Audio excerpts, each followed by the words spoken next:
Nach dem verheerenden Brand in einer Diskothek im nordmazedonischen Kočani sind 15 Personen wegen Bestechung und Korruption festgenommen worden. Bei der Tragödie wurden 59 Menschen getötet, über 150 Konzertbesucher wurden verletzt. Über 20 von ihnen schweben noch immer in Lebensgefahr. Nach Angaben des Innenministeriums hat der Club keine legale Betriebslizenz gehabt. Außerdem seien doppelt so viele Personen auf dem Konzert gewesen wie zugelassen. Die Regierung des Landes rief eine 7-tägige Staatstrauer aus. Die Fahnen wehen auf Halbmast. Guten Morgen, Greta Wagner in Kočani. Wie lässt sich nach diesem Unglück die Stimmung in der Region im Land beschreiben? Ja, ich kann einmal von gestern Abend berichten, als wir hier in Kočani angekommen sind. Es war so circa 19 Uhr. Wir sind durch den Ort gefahren.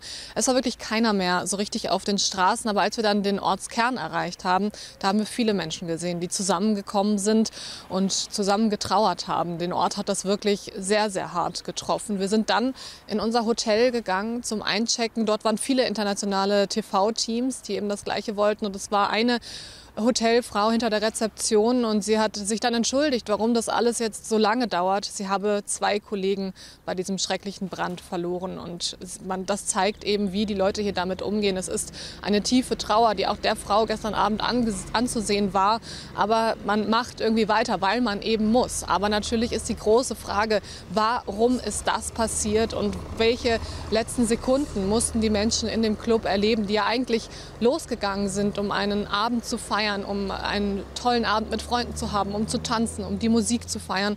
Und der hat dann so verheerend geendet. Es gibt Berichte, dass auch viele Menschen, viele Leichen hinterher in der Nähe des Ausgangs gefunden wurden, aber auch Menschen, die zerquetscht wurden, weil eine regelrechte Massenpanik ausgebrochen ist. Der Club, du hast es ja gerade gesagt, der war nicht dafür ausgelegt, so viele Menschen zu beherbergen. Eigentlich dürfen dort nur 250 Menschen sein. Am Ende soll es laut Medienberichten über 1000 bei diesem Abend gewesen sein. Greta, ganz kurz noch. Es ist die Rede von 15 Festnahmen wegen Bestechung und Korruption. Worum geht es da genau?